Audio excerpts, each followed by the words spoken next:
जी violence है जी sir. 19 तारीख की शाम को दाहोद डिस्ट्रिक्ट के तोरणी प्राइमरी स्कूल के कंपाउंड में से जो फर्स्ट स्टैंडर्ड में स्टडी कर रही थी वो बच्ची की लाश बरामद हुई थी। उसका पोस्टमार्टम कराने के बाद दूसरे दिन मालूम हुआ कि उसका cause of death primary smothering आया है, मतलब किसी ने उसकी सांसें रोक के उसकी हत्या कर दी है। इसी सिलसिले में हम लोगों ने 10 जितनी टीमें बनाई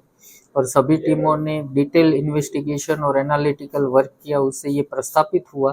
कि ये क्राइम उसी स्कूल के प्रिंसिपल गोविंद नट के द्वारा किया गया था और जो टेक्निकल एनालिसिस के हिसाब से ये साबित हुआ। पूरी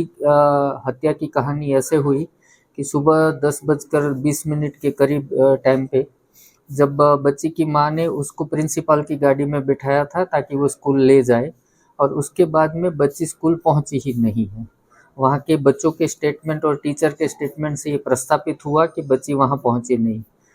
प्रिंसिपल ने रास्ते में उसके साथ दुष्कर्म करने के इरादे से प्रयत्न किया तो बच्ची चिल्लाने लगी,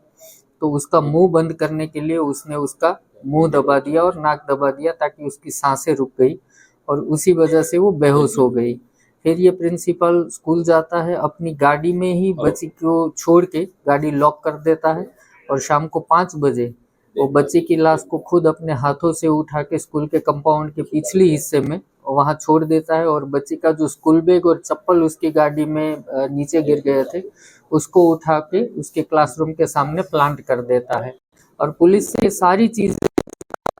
स्कूल आके उसको उतार दिया था, बाद में क्या हुआ मुझे पता नहीं है, बट पूरा टेक्निकल एनालिसिस और उसका स्कूल छोड़ने का जो टाइम था उस हिसाब से उसके ऊपर शंका हुई हम लोगों को और उसी में पूछताछ के दरमियान इसने ये कबूल किया कि ये क्राइम इसने इस तरीके से किया था।